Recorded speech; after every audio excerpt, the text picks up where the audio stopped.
अच्छा माताएं, घर घर में सबके मंदिर है ना, मंदिर जरूर बनाना चाहिए अपने घर में। जिन माताओं के घर में गोपाल जी नहीं है, ठाकुर जी नहीं है, शंकर जी नहीं, पूजा नहीं करती, उनके घर में सुख समृद्धि नहीं आती। इसलिए अपने घर में कितना भी अच्छा घर हो, कितना भी बड़ा घर हो, और ठाकुर जी नहीं, दो चीजें आप जरूर रखो, ठाकुर जी और तुलसी जी। प्रतिदिन तुलसी जी को जल चढ़ाओ, प्रतिदिन ठाकुर जी की पूजा करो, आरती करो, सुबह शाम दीप जलाओ, तो आपके घर की आधी बीमारियां, आधी आपत्तियां तो वैसे ही नष्ट हो जाती हैं। ध्यान रखो, बृहस्पतिवार को आपको क्या करना चाहिए मालूम है? कि अपने घर के आंगन में अच्छे शुद्ध आटा के साथ में, बोई नहीं उसी में से रोटी के लिए आटा निकाल लिया, जूठा हाथ डाल दिया, मीठा हाथ डाल दिया। देखो, घर में जिनकी शुद्धि नहीं होती है उनके यहाँ पर अन्नपूर्णा नहीं रहती। कुछ कुछ माताओं का ऐसा हाथ होता है कि वो अगर 10 के लिए बनाए तो उनके घर में अगर 15 लोग आ जाएं तो 15 को पूरा हो जाता है। और कुछ माताएं ऐसी होती हैं कि 10 के लिए बनाए तो 8 को पूरा नहीं होता। ये अन्नपूर्णा होती है, ध्यान रखना। इसलिए दो चीजों को साफ रखा करो आप। तो रसोई में कभी भी बासा कूसा कभी मत छोड़ो अपने घर के अंदर। भले ही आधा घंटा आपका ज्यादा लग जाए, आप रात्रि को ही रसोई को साफ करो, बर्तन को साफ करो, रख दो। क्योंकि वो बर्तन जिनमें तुम्हारा भोजन पकता है वे भी तुम्हें आशीर्वाद देते हैं। हर वस्तु तुम्हें आशीर्वाद देती है, इसलिए उनको साफ रखो, सुथरा रखो। और दूसरा, जहाँ पर तुम्हारा अनाज रहता है, सामान रहता है, एक अलग भी रहता होगा ना, उसको भी साफ रखो, क्योंकि उसमें अन्नपूर्णा रहती है।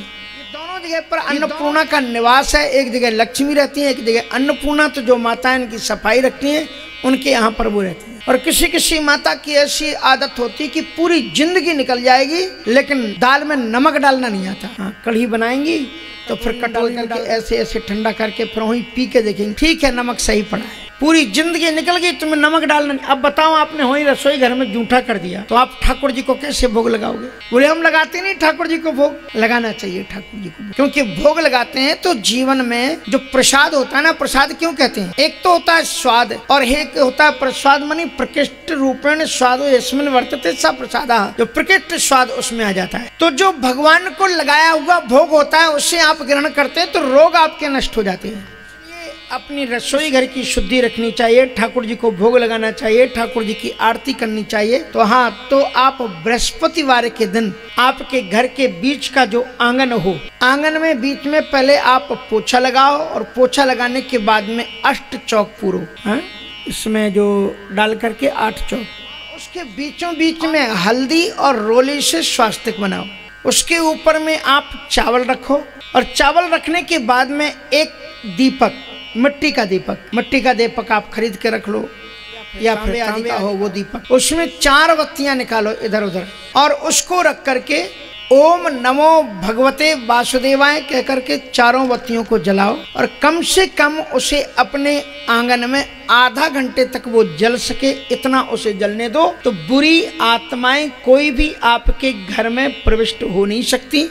जिनके घरों में बच्चों का पढ़ाई में ध्यान नहीं लगता वो ध्यान लगने लग जाता है। और साथ साथ में आपके घर में जो दूषित आत्माएं आकर के विचारों का परिवर्तन कर देती हैं। घर के अंदर में कलह बहुत होती है, पति पत्नी में आपस में झगड़ा होता है, सास ससुर में होता है, या सास बहू की बात होती है। ये दो दीपक प्रत्येक बृहस्पतिवार को आप अपने घर में जलाओ, ये व्याधियाँ आपके घर में नहीं रहेंगी। ये पक्की अनुभव की बात है, आप नोट कर लेना और आज के बाद में बृहस्पति की प्रतीक्षा करना और अपने घर में जलाना। सरस्वती तुलसी जी को जब आप जल चढ़ाते हो तो ध्यान रखना, रविवार को जल मत चढ़ाना और रविवार को जल मत चढ़ाना और रविवार को तुलसी के पौधे को तोड़ना मत। तुलसी के पौधे को मानी पत्तियों को तोड़ना नहीं, इस चीज को ध्यान रखना। तो जीवन में सुख समृद्धि हमारे घर में रहती है। ये कुछ चीजें हैं जो हमें जाननी चाहिए। आइए, तो मैं आपको ये बता रहा था कि भूप सहस 10 एक ही 12, तो 10,000 राजाओं के हाथ उस एक धनुष में कैसे लग गए। तो आपको समझ में आ गया ना कि वो धनुष बढ़ भी सकता था और वो धनुष घट भी सकता था। अर्जुन के बाणों से समुद्र पर पुल बनाया गया और हनुमान जी उस पर चले। तो इसलिए बाणों को, धनुष को ऐसा सामान्य मत समझो। तो अत्यंत दिव्य बात, भूप सहस 10 एक ही 12, और एक ही 12 का एक दूसरा अर्थ भी है।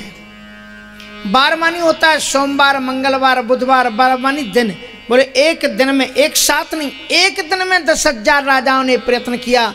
भूप सहस दस एक ही 12, लगे उठावन टरे नटारा। और एक तीसरा अर्थ इसका और भी है। प्राचीन काल में कवि लोग जब कविता लिखते थे तो उसमें संख्यावाचक शब्दावली का प्रयोग करते थे। हम लोग करते हैं ना, कहते नवग्रह। नवग्रह मानी क्या हुआ? नाम किसी का है? नहीं है, केवल 9 का अंक दे दिया और आप समझ गए कि ब्रह्मा मुरारिस्त प्रांतकारी भानु शशि भूमि सुतो बुधश्च गुरुश्च शुक्र शनि राहु केतवा सर्वे ग्रहा शांति करावंतु। मतलब ये हुआ कि ये नवग्रहों का 9 केवल कह देने से नवग्रह हो गया। इसलिए प्राचीन काल में केवल संख्या का नाम दे देने से बात सिद्ध हो जाती थी। उसी तरह से इस चौपाई में 2 संख्याएं हैं, 10, भूप सहस 10, सहस और 10। सहस मानी 1000 और 10 मानी 10। तो सहस मानी सहस्त्राबाहु बाणासुर। तो यहां पर नाम नहीं दिया पर उसका बाणासुर का नाम आया। और 10 मानी 10 सिर वाला रावण। उन लोगों ने भी धनुष को उठाने का प्रयत्न किया, लेकिन भूप सहस दस एक ही 12 और लगे उठावन टरे नटारा। धनुष को नहीं उठा पाए। 10,000 राजा लोग लग गए और धनुष को उठाने का प्रयत्न कर रहे हैं। राजा जनक जी ने देखा कि देखिए अब ये कैसा कौतुक मचाए हुए, कैसा खेल मचाए हुए, क्या कर रहे हैं लोग। तो उसी समय पर राजा जनक जी को बड़ा दुख हुआ और राजा जनक जी ने उसी समय पर घोषणा की कि कुंवारी मनोहर विजय बणि कीरति अति कमनीय, पावन हार बिरंच जनु रचिउ न धनु दमुनि। पावन हार विरंच जन रचिउ न धनु दमुनि। और इस प्रकार से राजा जनक जी अत्यंत अवसाद में भर करके वो रोते हैं, एक विलाप करते हैं। और इस प्रकार से राजा जनक जी ने कहा कि काहू काही यह लाभी न भावा, काहू काही यह लाभ न भावा, काहू न शंकर चाप चढ़ावा, काहू न शंकर चाप चढ़ावा, रहु चढ़ाऊ भी तोर भी भाई, रहु चढ़ाऊ तोरा भाई, तिल भर भूमि ना सके छड़ाई, दिल भर भूमि ना सके चढ़ाई। राजा जनक जी उसी समय क्रोधित हुए। कुंवरी मनोहर विजय बड़ी कीरति अति कमनी, और पावन हारी विरंच जनु रचिउ न धनु दमनी। राजा जनक कहते हैं कि मैंने ये प्रतिज्ञा की थी कि जो धनुष तोड़ेगा उसी के साथ में मेरी वैदेही का विवाह होगा, लेकिन आप लोगों के बुझे हुए चेहरे, श्री विहीन लालित्य विहीन आपके चेहरे मुझे ये बताते हैं कि मानो कि इस धरती पर कोई भी वीर रह नहीं गया है। मैंने ये सोचा था अयम वीर भोग्या वसुंधरा, इस पृथ्वी पर सदैव वीर लोग निवास करते हैं, लेकिन आपके पास में किसी में क्षमता नहीं। अरे धनुष को उठाना तोड़ना तो दूर, रहु चढ़ाव तोड़व भाई, लेकिन तिलवर भूमि न सके छड़ाई। इस धनुष को आप लोग टस्से मसवी नहीं कर सके। उठो और आप लोग यहां से चले जाओ। तजहुआ से निज ग्रह जाऊ, लिखा न विधि वैदेही तजहुआ से निज ग्रह जाऊ, लिखा न विधि वैदेही